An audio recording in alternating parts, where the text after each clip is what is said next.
For every big famous quirk in My Hero Academia, like One for All and All for One and Explosion, there are those quirks that get overlooked. Either they're just not as flashy, or the characters that use said quirks just haven't been fleshed out quite enough. But those are the ones we're talking about today. What MHA quirks do you all think are the most underrated? Let me know down below. With that said though, I'm James, and these are the top 10 My Hero Academia quirks that are secretly OP.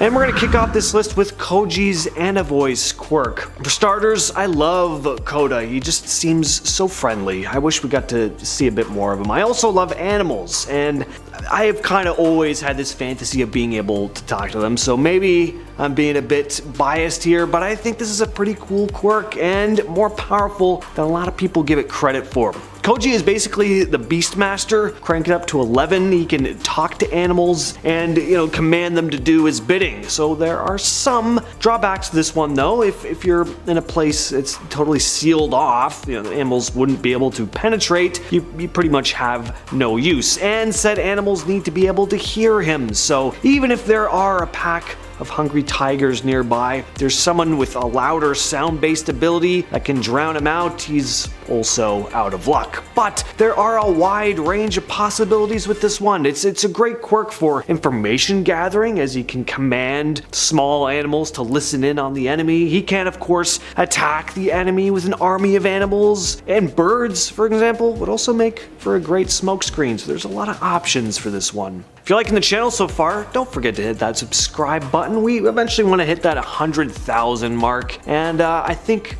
we can all do it together. So get the word out there, like, comment, just keep it up. Number 9, next up is Tentacle Hero's Dupla Arms. Mezzo is a really weird looking character. If those arms existed in real life, they look horrifying with all the skin in between them. It's disgusting. But they do provide him with a variety of different abilities, making for a pretty versatile quirk. It allows the user to create duplicates of various body parts on the ends of the tentacles that grow out of his 6 arms, all of which function better than their standard counterparts. One of the most significant advantages of the Dupla Arms quirk is its ability to create multiple limbs, which allows the user to perform multiple tasks simultaneously. He could hold on to multiple objects or enemies at once, or even use his extra arms to protect himself while attacking the primary arms. This is a quirk I'm really surprised we don't see more of, because he can easily take on multiple opponents at once with this one. And it's not just great for offense, but defense, reconnaissance, and all sorts of things. Recovery Girl's Heal quirk. I think because this one isn't as flashy or an offensive quirk, it doesn't get the recognition it really deserves. This power is a tremendous asset to the students at UA High, especially Midoriya, who would have been just out of the game pretty much from the get-go when his frail body wasn't able to withstand his immense levels of strength. Yet Recovery Girl had him back on his feet on several occasions. Sometimes you get a boo-boo, you need to be kissed better. In real life, it doesn't actually help heal the wound any faster, but in the world of MHA,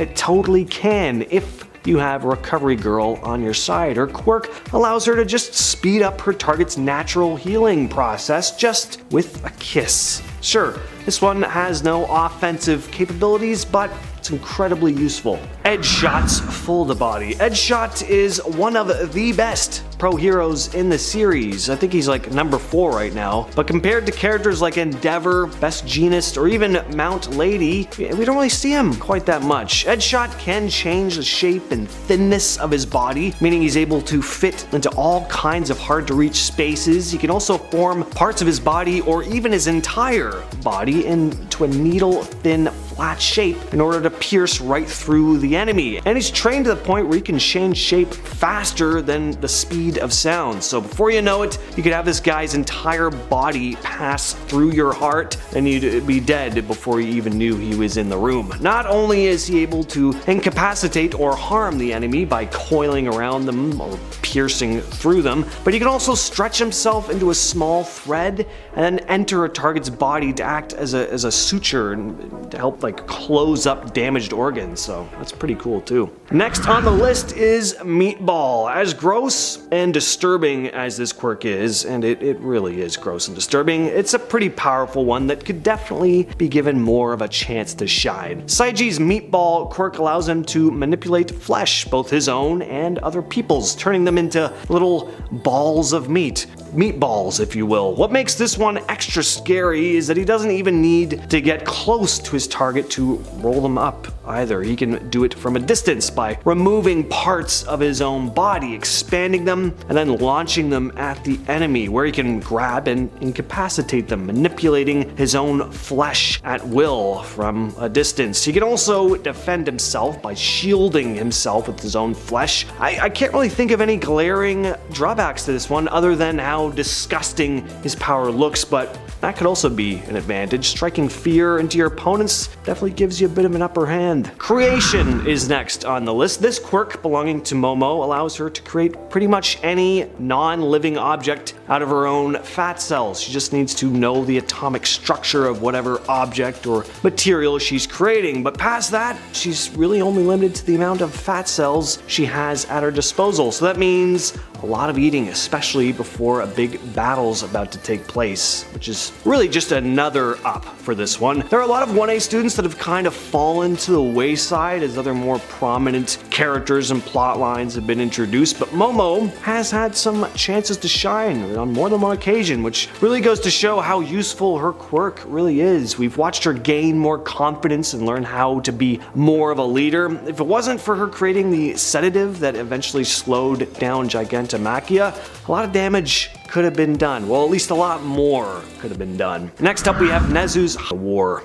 Next on the list, we have 13's Black Hole. This one is exactly what it sounds like. She can create a friggin' black hole. It's insane. The possibilities of this one could be absolutely devastating. It's lucky she's a hero. That's all I'm gonna say. Being able to suck anything out of existence into a limitless black void is a power that could easily get out of hand. She lifts her hand up and from her fingers, just dark voids are released and just start sucking anything in the surrounding area towards it. Even light itself is sucked into it. And once an object, or heaven forbid a person, is consumed by it, they turn to dust. This one seems pretty cut and dry at first, but it's actually pretty versatile. She can clear rubble and wreckage caused by big, epic, superpowered fights with ease. She's like a superpowered vacuum cleaner almost. She'd make a great living clearing out hoarders' homes, sucking out all those mummified cats that lay under mountains of trash. She can also, of course, keep enemies from escaping and absorb projectile-type attacks, so it's great for defense as well. The only drawback to this quirk is the potential damage it could cause to her own teammates or innocent bystanders, but that doesn't really make it any less powerful of a quirk. It's just an extra dangerous one. Naito's Copy Quirk.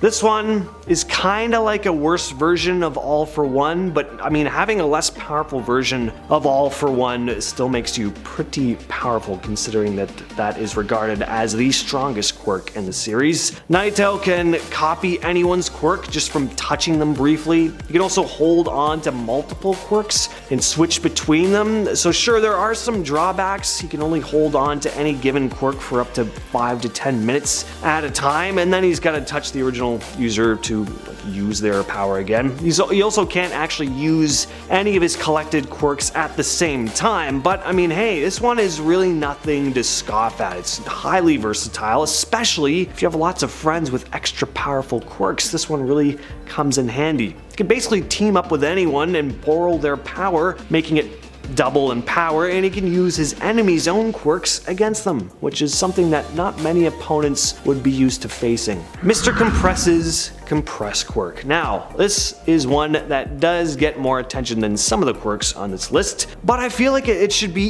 given even more credit than it already does. This is a highly powerful and versatile ability. I feel like it was written in for Overhaul to remove one of Mr. Compress's arms just because Mr. Compress is so overpowered and needed to be brought down just a little bit. The ability to compress anything into a little pocket-sized ball has such a wide array of possibilities. He basically has the power of a Pokeball, except he can put anything or anyone in a little ball, and he doesn't even need to weaken them first in order to do it. He just needs to touch them. This quirk is obviously fantastic for defense because your enemy can't do any damage when they're trapped in a little marble. It's great for offense because Mr. Compressed can contain any number of large, heavy objects in his little marbles, launch them at the enemy, and then turn them back to normal size just with a snap of a finger. It's great for infiltration because he can compress himself and his teammates and then launch a surprise attack on the enemy. Makes for an easy way of kidnapping members of the enemy. It's one of the most powerful and useful quirks in the series without a doubt. And that's why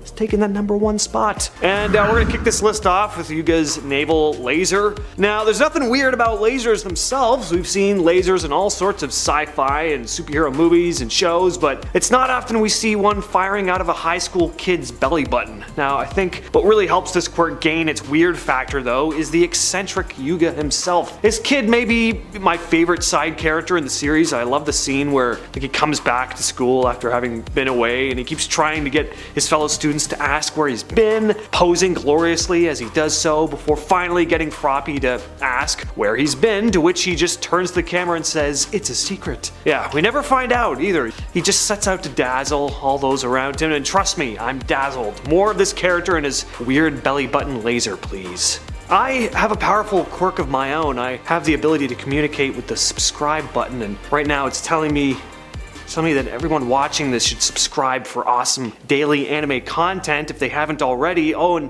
it's also telling me to keep those comments and likes coming as well. It's fascinating. Next on the list is Seiji's Meatball quirk. Okay, so the last quirk was weird in a more comedic level. Meatball, however, is weird in a different way. More of a no thank you, please stay away from me kind of weird. Despite how proper and dignified this student of Shiketsu High School is, his quirk is incredibly scary and gross. He can knead people's bodies like dough, turning them into little flesh balls. This renders his targets completely incapacitated, of course, but he can also manipulate his own flesh, expanding parts of his body, transforming his flesh into whatever shape he chooses, or even detaching parts of his body and controlling them remotely.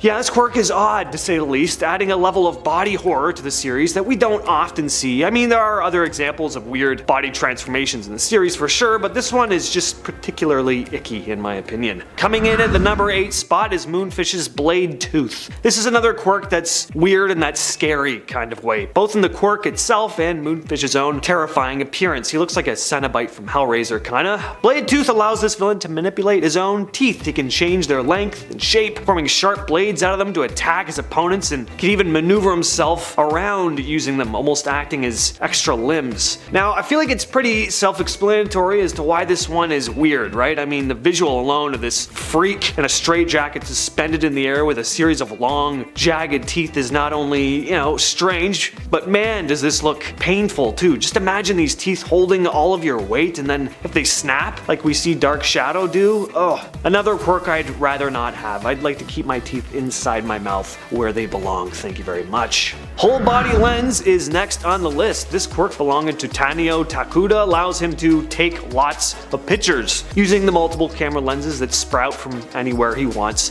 on his body. Now, I know you're probably wondering why this one is on the list, but Takuda can also print these pictures out of his own body too, his chest acting kind of like a printer. Yeah, this is one of those quirks that I really gotta ask, how was this man born this way? With powers like fire manipulation, super strength, or physical mutations like animal-themed quirks. Those are all things, found in the natural world, though they're still impossible to be born with. Sorry. You could see it happening in a fantastical universe like this, but sprouting cameras, a piece of technology invented by humans, sprouting out of your body without some type of surgery, super weird. But that's part of what makes this series so fun, isn't it? You never know what powers you're gonna see. Next on the list is Nagamasa's Extendo hair. This gives him the ability to manipulate and grow his hair at will. This would have been a pretty nice power for me to have. Wouldn't have taken me almost 2 years to grow my own hair out. Now, aside from this one's silly appearance, it actually is a pretty useful power. Nagamasa can trap his opponents in his hair. It's incredibly durable too, so he can use it to form a shield around himself. But what puts this one on the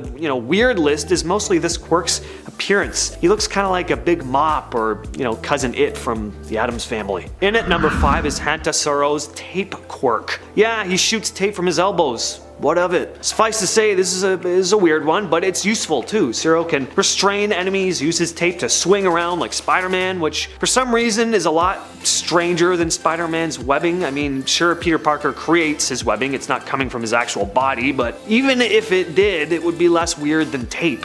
I mean, again, another human invention forming out of a person's body. Just strange. Especially from the elbows, that's what really adds to the strange factor here. If the tape was just coming out of his hands, it wouldn't be as odd a visual, but the fact that his elbows actually resemble tape dispensers, that's what really makes it weird, I think. Is that a tape dispenser, or is it just a roll of tape? What's it actually called? I think a tape dispenser is what people call it, right?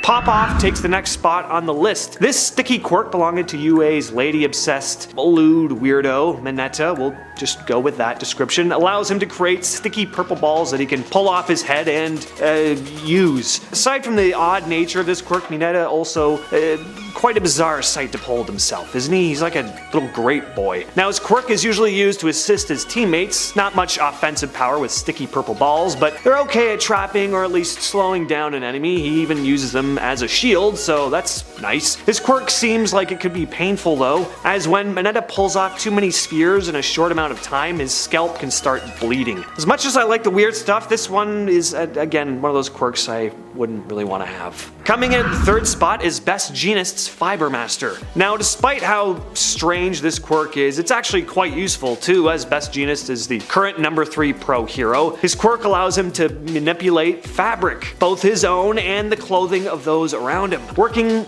best on jeans, of course. He can restrain his targets by using his own clothes or the fabric of their own clothes against them. He can create a big net out of clothes threads to break someone's fall. This one's, it's got its uses. What makes this quirk particularly strange, however, is Best Jeanist himself. Much like, Yuga with his naval laser. One of the weirdest costumes in MHA. The guy wears all denim with a collar that goes up past his nose, complete with a belt. That's like a whole new level of a Canadian tuxedo right there. Also, love this guy's clothing themed one-liners. Heroes and villains are cut from the same cloth. I will stitch these things to the fabric of your being. Good stuff. Coming in at 2nd place is Shane. This quirk is only seen briefly in one episode, belonging to a fed-up office worker. He's got a name, but we never actually hear it in the series, who has the ability to increase his power, but only when he's embarrassed. This led to him removing his clothes in public in order to humiliate himself, thereby igniting his inner power. And what is this inner power? We never find out because Hawks takes him out before we get a chance to see it. My guess, though, is that this guy is one of the greatest heroes of our time,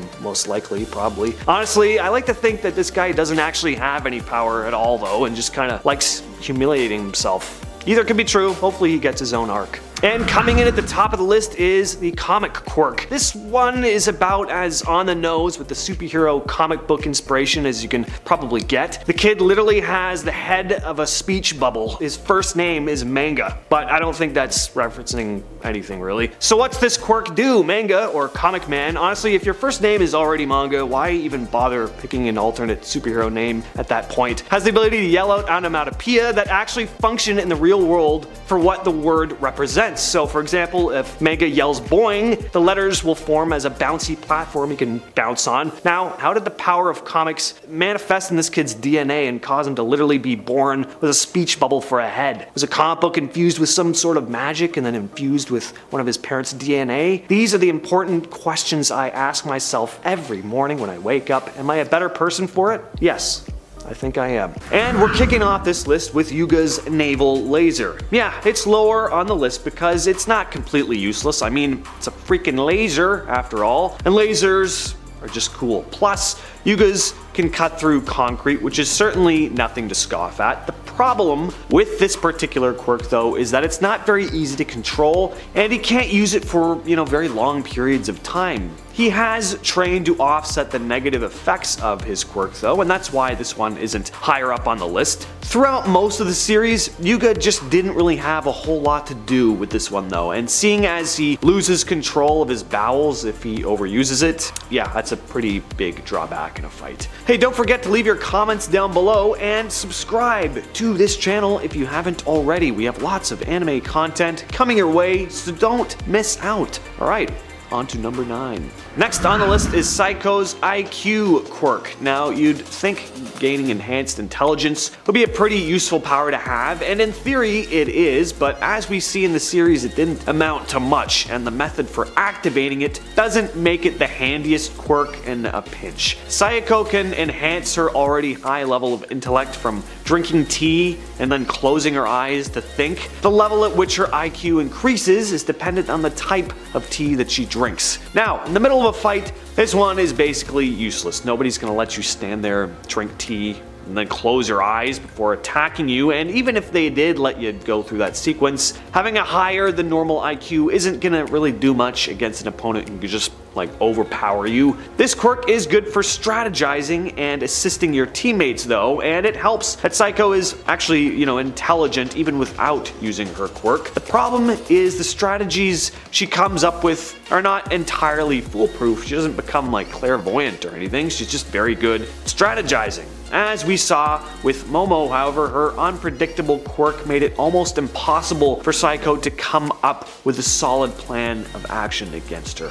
Next on the list is a quirk that's such a throwaway, it's actually shared by 2 different characters. Iron Claws, used by both a UA faculty member and pro hero Power Loader, and a villain named Sickle Claw. The way they use the quirk is different, but both quirks are referred to as Iron Claw, and they both have metal claws on their fingertips. Power Loader uses his metal claws to dig himself underground, and he's created some pretty cool underground labyrinths using his ability. It's certainly useful for like maneuvering underground like a mole to either surprise an enemy or infiltrate an enemy in theory, but in terms of physical combat, it's not super effective compared to the more impressive powers we see in the series anyway, especially if you're like fighting someone who can fly or something. I don't know, I mean, I guess you could hit people with it. That's what the villain character does, but other than that, it's just kind of underwhelming compared to like the grander quirks. Alright, it's obvious this next quirk had to be somewhere on here. It's Pop Off. Crazy that this one isn't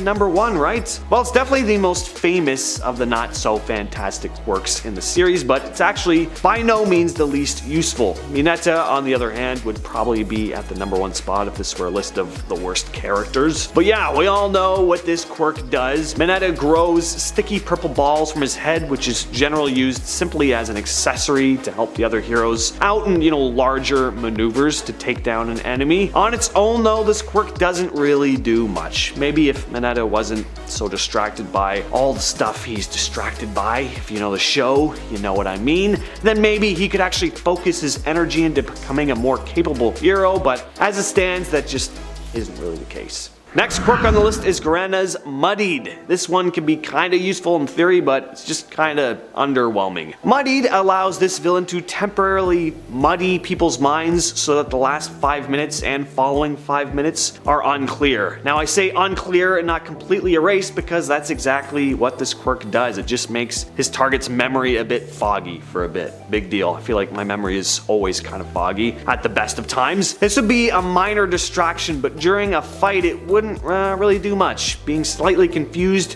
wouldn't make his opponent's attacks any less powerful. I could see this one being more useful in a group though, confusing the enemy just long enough for your teammate to launch a more powerful offensive attack on them. Guren also has to touch his opponent's head in order for this quirk to have any effect, so it's also no use to opponents that fight at long range. Number 5, Telescopic. This quirk used by Tatami, aka Turtleneck, is really only good for avoiding getting injured or like hiding. Other than that, it's not a quirk that's gonna be much help to you, especially if you're in need of saving and Turtleneck is the only hero around. Might as well just kiss yourself goodbye. Telescopic allows her to retract her limbs into themselves, like a turtle going into its shell. That's why she has that name. She's almost like My Hero Academia's version of Metapod. Not as useless, I mean at least she can move around and do stuff, but in terms of offensive power, there's really not a lot she can do with her power specifically, other than, avoid attacks,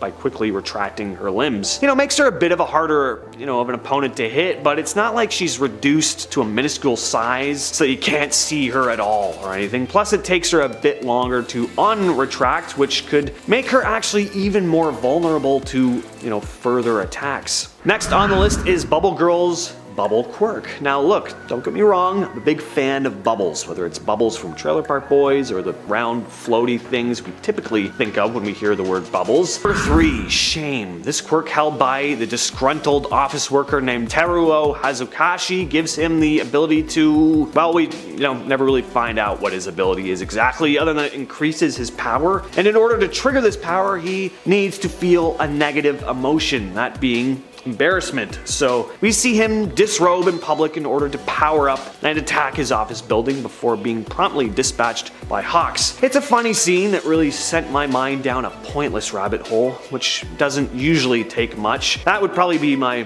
quirk name, by the way. Rabbit hole. Anyway, this quirk poses some serious problems. First of all, it's pretty useless in battle because you gotta get embarrassed first. This sounds kind of easy, but I don't think it actually would be under pressure. Say you were faced with an incredibly strong enemy or even just a gang of scary hoodlums. Wouldn't you be more scared than embarrassed if you suddenly had to take, all your clothes off in front of them? And would said fear overwrite your embarrassment and nullify your ability to power up? And what is this power up? That could mean a number of different things. It could be physical power, mental power, power over some kind of element. And wouldn't getting naked in public so often make you kind of numb to it eventually? You'd have to start getting pretty creative, finding things that embarrass you. Anyway, let's move on. I could go on about this one for hours. Second place goes to Kenji's dog head quirk. This quirk is so pointless that it doesn't even have like an official name. I'm calling it dog head, but you can really call it whatever you want. Now Kenji himself isn't useless as he is the chief of police, so he obviously rose through the ranks and is an accomplished policeman, but I highly doubt that has anything to do with him being a dog man. If he had some enhanced capabilities due to him having the head of a dog, he'd probably be a superhero rather than a policeman, but that's sadly not the case for him. I mean, he most likely has, better hearing and smell than most humans do, and he's probably got a pretty solid bite as well, but seeing as he's bipedal, it's doubtful he has the increased speed of a canine. He's just a guy with a dog's head. Not the most impressive quirk, but not the absolute worst either. That's, of course, going to our number 1 spot. And coming in at the top list is Daikaku's big horn quirk. Yeah, the news anchor guy. His quirk is really more of a hindrance than a power. It's like a really noticeable skin condition or something. Unless you like the idea of having big horns growing out from your head. I mean, you'd never have to buy plastic horns from Spirit Halloween for your demon costume party ever again, but who doesn't like going to Spirit of Halloween? Other than ramming into an enemy with your head, I don't see how these horns would be of any help to you, especially in a world filled with people who can shoot fire from their hands or lift cars over their heads.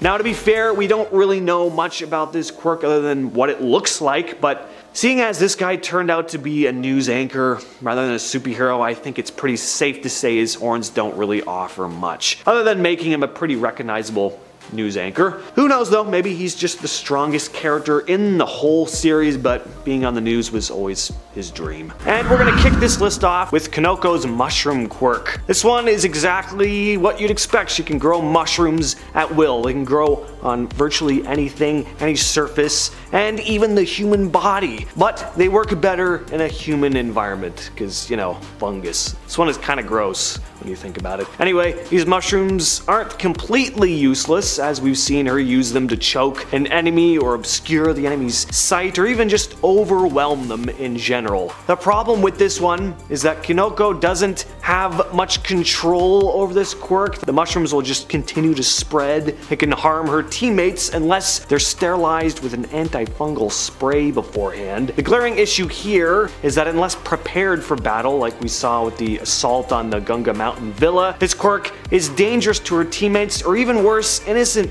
bystanders if used on a whim. So yeah, when it comes to villains unleashing a surprise attack, this one may not be the best. Don't forget to subscribe to the channel. We have anime content coming your way on the daily, so it's definitely worth it, and it would make me oh so happy. Ojiro's tail. I always forget about this guy. I'm trying to think of anything notable that he's done, and not really much comes to mind. Yeah, we've seen him smash stuff, and he's there.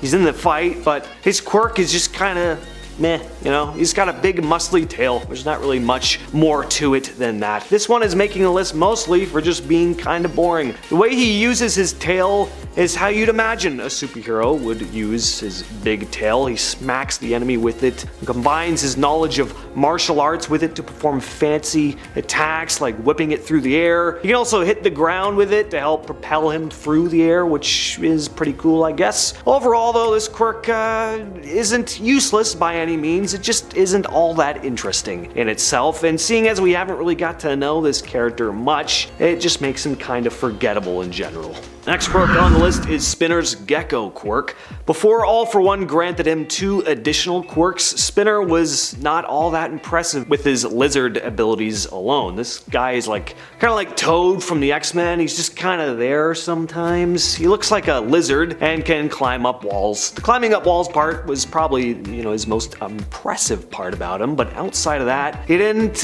really do much. Plus, against enemies that can fly, being able to climb a wall isn't going to help you much, and considering that he can't shoot webbing from his hands like Spider-Man, climbing high up on a building could be detrimental if knocked off. Gecko primarily uses his giant makeshift sword weapon in battle, seeing as his Gecko quirk didn't seem to offer much in terms of enhanced strength or speed. Again, he got body bulk and scale mail later on, making him more useful, but those are 2 whole other quirks. Next on the list is Hatsume's Zoom. So we all know this one. Her eyes basically function like telescopes, being able to zoom in and out and see things in detail from long distances. It also allows her to zoom into tiny little objects, helping her greatly when it comes to being an inventor and building things. Imagine if you had her eyes. It'd be really good for painting Warhammer. Anyway, this quirk is just kinda unimpressive when it comes to being a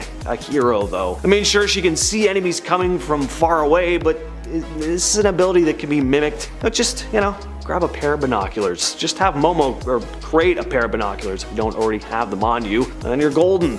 This is why, like many on this list, Natsume doesn't engage in battle really. She offers support to the heroes, and it's really her smarts and her skills with inventing that make her more impressive than her quirk itself. With that said though, she is a fun character.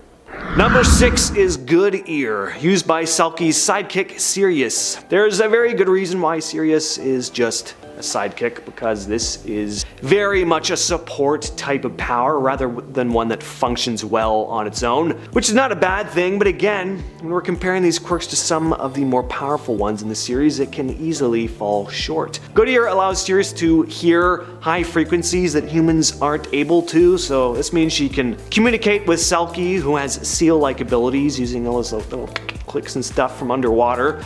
So she operates as a communicator, interpreting Morse code and basically delivering information. She's definitely useful, but she can't really go into battle on her own and use her quirk to take down an enemy or, save innocent lives. Mustard's mustard gas quirk is next on the list. Mustard is able to emit a poisonous gas that puts everyone that inhales it to sleep. Now this quirk is quite useful at face value. I mean, putting your enemies to sleep, obviously makes them easy to kidnap or worse. The problem is that it can easily put down your teammates too, unless they wear a gas mask. So using this one on a whim, much like Kunoko's mushroom quirk, isn't really the best option. The worst part about this quirk though is that Mustard himself is not immune to his own gas. Really? He's gotta walk around wearing a gas mask if he plans on using his quirk. That just sucks, unless you don't mind looking like Darth Vader all the time. But if you want to lead a semi-normal life, now even if you wanted to use your quirk on a whim, say you're suddenly ambushed by a gang of heroes, you can't unless you have your gas mask on you. Not a useless quirk, really, but the drawback to it is pretty big. Next on the list is Izuku's Tokada's whole body lens. This is a filler character, so you may have skipped over his episode altogether, but Taneo works as a journalist and his quirk allows him to take pictures with his body. He can grow camera lenses on any part of his body. He can then take pictures with said lenses, of course, but then where do said pictures go? What's the point in taking pictures if you can't actually look at them? Well, you can. Where does he develop or print off said pictures? From his chest, of course. Not sure how this quirk came about, but yeah, definitely a weird one. It really isn't a surprise that he's an anime exclusive character. Again, I really like the weirdness. The weirder the better for me, but it's quirks like this that some people just can't get past and, keeps them from getting into MHA, which is fine. The silly stuff ain't your thing, it ain't your thing. I probably don't need to go into why this quirk would be completely useless for a hero to have. Makes sense that he's a reporter and not out there saving people. This guy could be employed by Google Maps though, just plop him down on top of a car and drive around the world taking pictures from every angle, all at once, constantly. Number 2, squirmy fingers. This quirk held by the scientist David Shield allows him to bend his fingers back more than any person can. Almost like they're rubber, kinda? Yeah, compared to people who can shoot explosions out of their hands, move faster than lightning, destroy entire buildings single-handedly, decay people with a single touch. Being able to bend your fingers really far back just isn't all that effective. The only use in terms of hero stuff I could see with this one is being able to break out of a pair of handcuffs or being immune to having your fingers snapped by a bad guy or something. Probably reach that last cookie in the jar easier, but we're definitely out of the heroic realm with that one. This one could be a fun party trick, but it's not really useful in a fight. That's why David doesn't fight though, instead building equipment for heroes where his bendy fingers are actually quite useful. Can't all be heroes. There's a place for everyone in society, and building the heroes' costumes and support gear is helpful indeed. And coming in at first place is Glycerin. I see you all out there looking at your computer screens with those puzzled looks, except for you.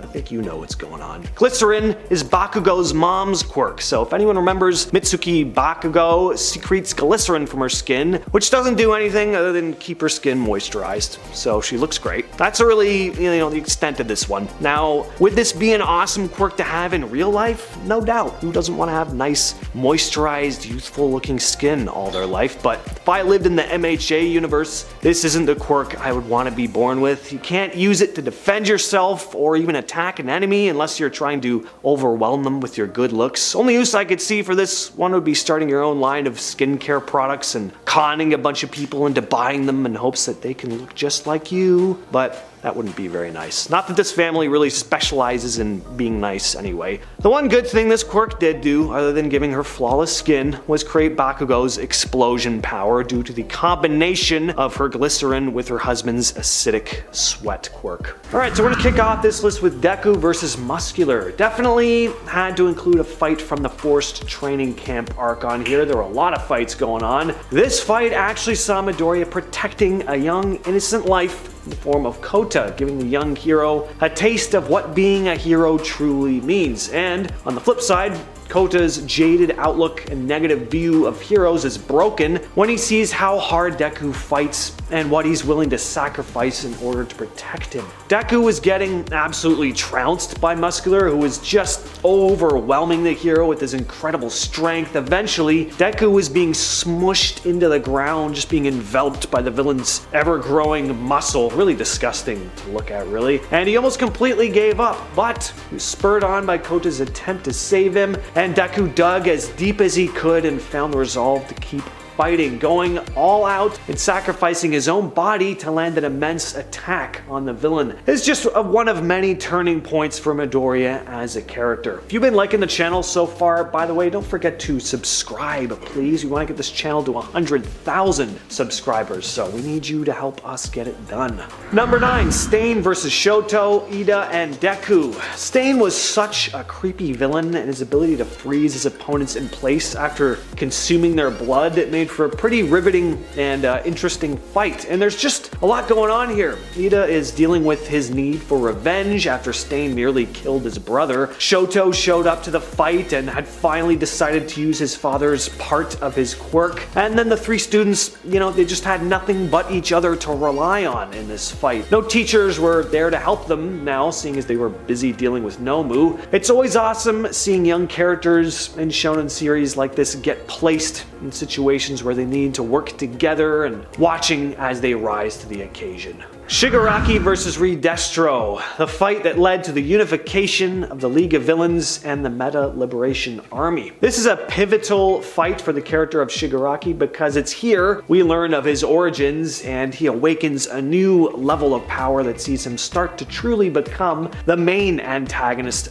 of the series. Redestro was manhandling Tomura at first, and it's at this point that Tomura begins having these flashbacks to his childhood, and it wasn't pretty. He was abused by his father, who had a hatred for heroes due to feeling abandoned by his pro-hero mother as a child. And on one particular bad day, little Tomura accidentally killed his whole family after first awakening his quirk, before very purposely killing his father with a twisted smile we would all come to associate with him. With his dark past remembered though, Shigaraki's true power was awakened and he nearly destroyed all of Deika City, with Redestro finally submitting to him, putting his entire army under Shigaraki's command. Hawks versus Twice from just earlier on in this latest 6th season. Major spoilers for this one, seeing it's still a fairly recent episode. This fight was so dark and sad, and once again emotional, like most of the fights I have on here. During the raid on the Paranormal Liberation Front, Hawks finally made his true intentions known as he went to subdue Twice, who was devastated that he had put his trust in someone who betrayed him. Twice really believed Hawks was his friend, and if you were watching this scene alone without any context, there's a good chance you'd probably think Hawks was the villain here. You just really feel for Twice. He's not an evil person, he's just severely misguided and desperate to be accepted. It was a pretty one-sided fight before Dabi showed up, but even then Hawks took down Twice no problem. At least no problem in a pure fighting sense. He was conflicted morally, trying his best to give Twice an out and just turn himself in, but in the end he had to do what was necessary and kill Twice, who had a true undying loyalty and love for his crew right till the very end.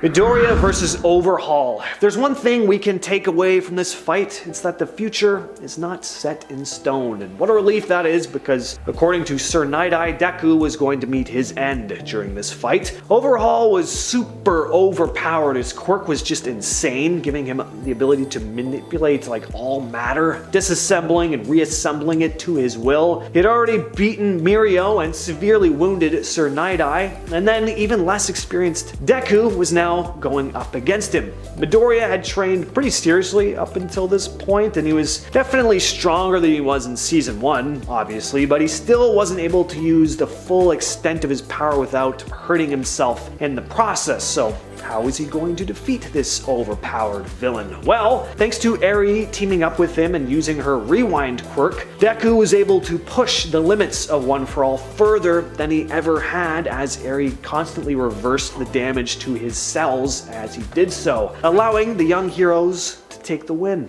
Endeavor versus the high-end Nomu Hood from the finale of Season 4. So, Endeavor, not a good dad. Let's just say that right off the bat. Even just his personality in general isn't all that friendly. Very different than All Might, no doubt about that. I didn't think I'd ever like him as a character, and though his horrible actions can never really fully be forgiven, this fight proved that there was good in him and that there was at least more of a heroic streak to him than we had been led to believe. Endeavor was in a rather difficult fight with the high-end Nomu, who had immense regenerative capabilities, making him hard to take out, obviously. Even when he unleashed his incredibly powerful Prominence Burn attack, the Nomu was able to regenerate, and in a last-ditch effort to take the villain out, Endeavor committed a purely selfless act in order to avoid hurting innocent civilians. He rocketed into the air with the Nomu trapped in his arms, and unleashed one final Prominence Burn that he believed would eviscerate the monster and himself in the process. Luckily, Endeavor did survive, but he didn't think he was going to, and honestly, I didn't really either. Deku and Bakugo's Bakugo. Deku versus Shigaraki. First and foremost, this fight is the culmination of, again, another long-running rivalry between two characters who have been on a collision course since the very beginning. The tension between them has built up for 5 seasons, and the fight is the ultimate showdown between the two. And just the sheer spectacle of it all makes it entertaining. The animation, the choreography are top-notch, with both characters pulling off amazing feats of strength and agility. The fight is intense and action-packed, with each blow and counter-blow leading with incredible impact. But what really sets this fight apart, once again, the emotional weight behind it. Both Deku and Tomura have been through a lot, to put it lightly, and their respective journeys have led them to this moment. Deku has grown from a timid and powerless, crying a lot little student and into a confident and powerful hero, while Tomura's traumatic past has left him twisted and broken. This fight is not just about physical prowess, but also about conflicting ideologies and personal struggles. Midoriya vs. Shoto from the UA Sports Festival. As I've already said and will continue to say on this list, the best fights in shonen anime, or really any form of media really, are ones that reveal things about the characters involved and progress the overall story in some way. Shoto is really the star here, and I think this fight really aided in his popularity as a character overall. Shoto denied an entire aspect of himself, unwilling to use his fire quirk passed down from his abusive father, only opting to use his ice-based abilities from his mother. It's in this fight, though, that Midoriya inspires Shoto to finally learn to accept, or at least start to accept, who he is, and that though he has some of his father within him, he is not his father and shouldn't be afraid to unleash his full potential. Many of us have things in our lives that we're ashamed of for one reason or another, and for the sake of keeping this spot on the list from going way over time, I'll just say that the lesson here with Shoto is that we can take what we deem as negative aspects of ourselves and choose to use them for good. The hand we're dealt, and life can sometimes make us feel shame, and we can either abandon what makes us who we are and view it as our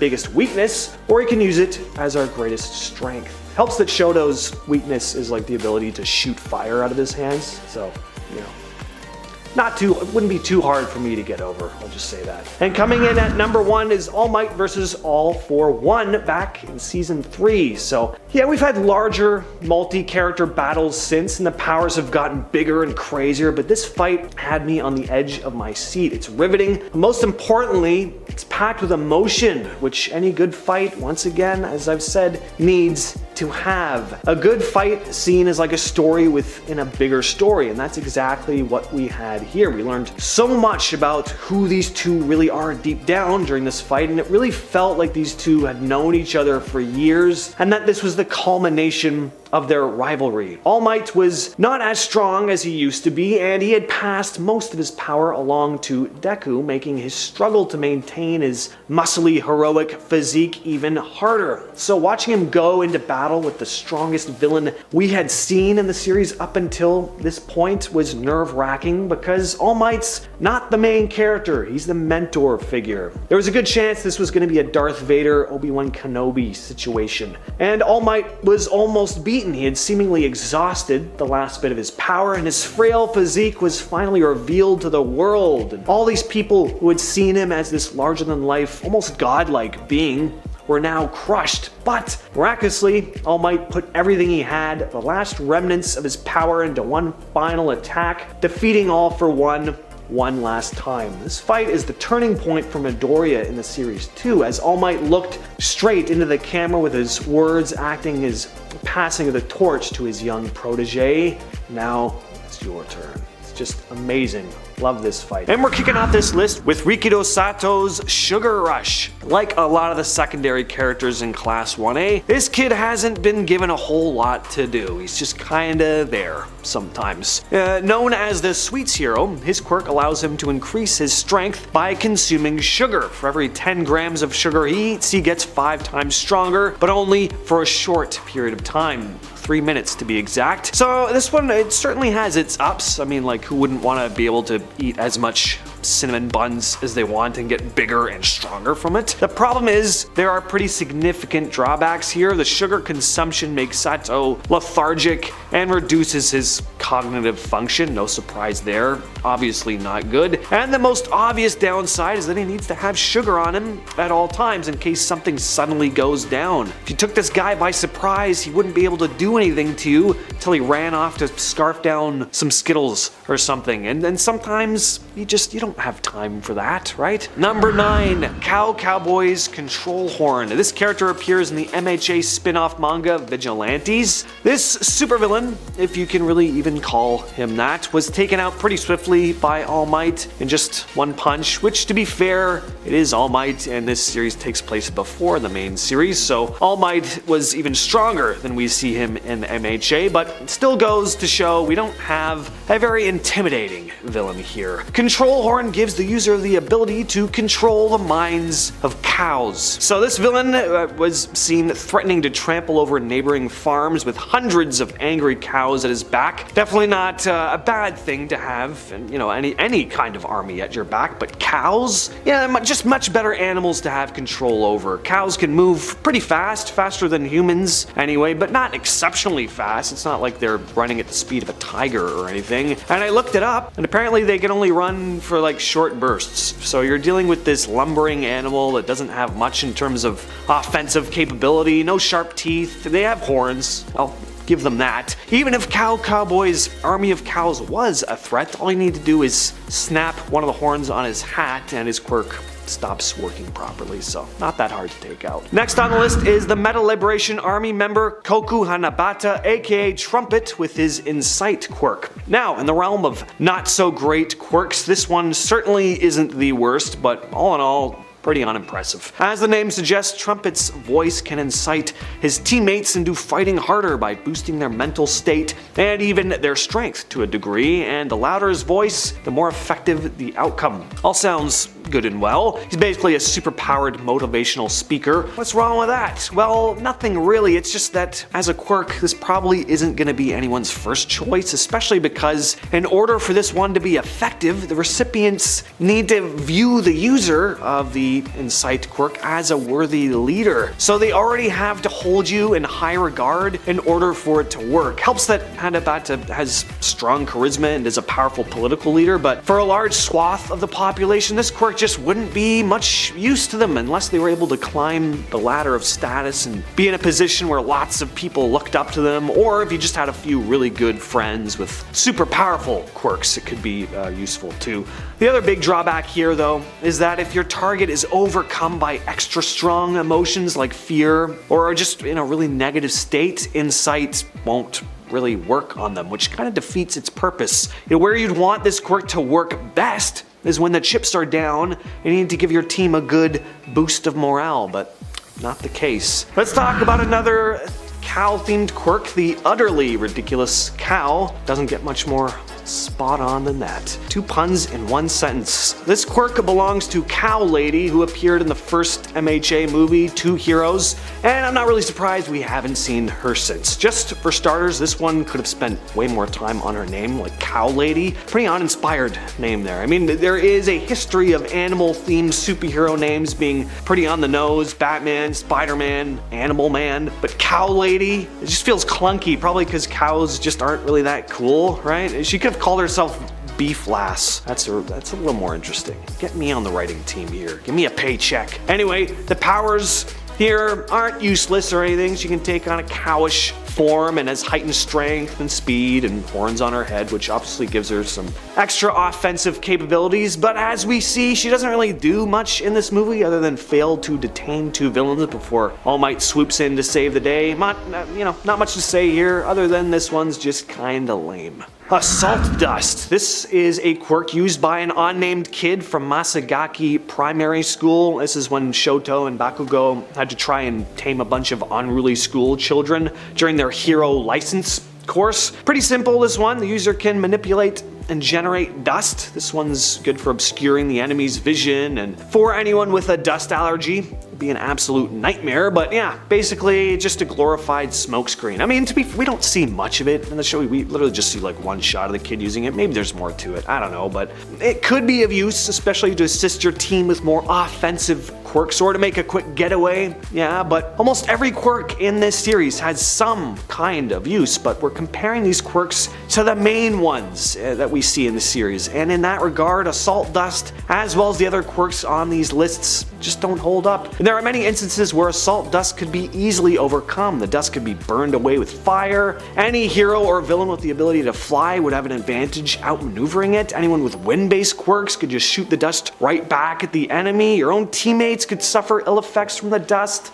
Not the worst quirk, but certainly nowhere near the best. Number 5 is the King Slam quirk, used by another unnamed student at the same primary school. Anyway, this quirk allows this little guy to pull a comically large wooden hammer out of thin air and do God knows what with it. Not an ability you'd really want a small child with a developing brain to have. Now, this one definitely has its uses. Being able to pull a big weapon out of nowhere obviously has its advantages in a fight. Great way to surprise your enemy. And in terms of everyday use, if you ever had to whack some moles, you're golden. The problem here is that amongst most heroes and villains in the series, a large hammer just ain't gonna do much. It's a basic tool that anyone would be able to use. The only special thing about King Slam is the element of surprise. Basically, this one is just the definition of lackluster. Thousand Eyes Ketosaurus's Bullhead quirk. So this villain appeared most prominently during the USJ incident from back in season 1,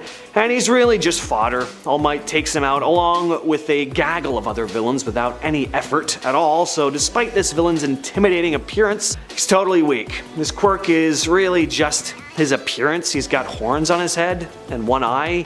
He's a bit like a minotaur combined with a cyclops, almost. He looks monstrous and hulking, but this just isn't much in terms of power. Plus, only having one eye in the middle of your head, it would actually be more of a hindrance, not an advantage. Like, sure, it's abnormal, but that doesn't make it good. It just means he has one less eye to damage in order to, like, blind him or something. Next on the list is Leafapulation. Leafapulation? I don't know. This quirk was used by one of Overhaul's unnamed thugs and gives him the ability to control leaves from the surrounding area, using them as projectiles. I mean, you know, talk about underwhelming. Nothing like being attacked with something light enough for a gust of wind to pick it up. We see this character attract some leaves from a nearby bush and shoot them at some riot cops. I mean, and they do seem to penetrate their shield slightly, maybe, but that's about it.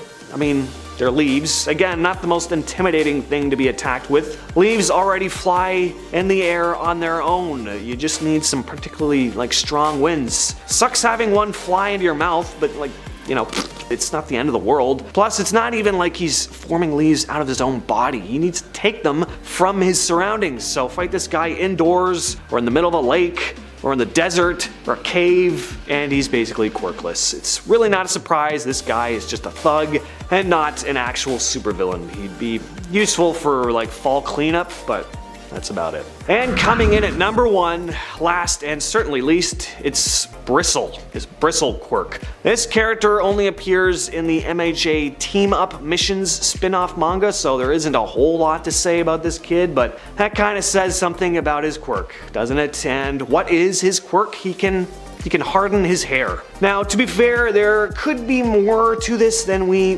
just haven't seen yet, but I have a hard time, see what I did there? I have a hard time imagining what use this quirk would have. We've taken a look at quirks that are useless in battle situations, but at least have some use in terms of everyday life, or, you know, at least in terms of assisting heroes. But making your hair hard? Yeah, I guess if you wanted to avoid your hair blowing in your eyes, or maybe you could headbutt someone with it, maybe you could protect yourself from having a giant hammer slammed on your head, but how much would a hardened head of hair really protect you from something like that? Especially all the worst quirks we have in the series. It's basically like a helmet that doesn't even cover your whole head. It can make certain hairstyles easier to pull off, I guess. With all that said, I've been your host, James, and I'll catch you, yes, you specifically,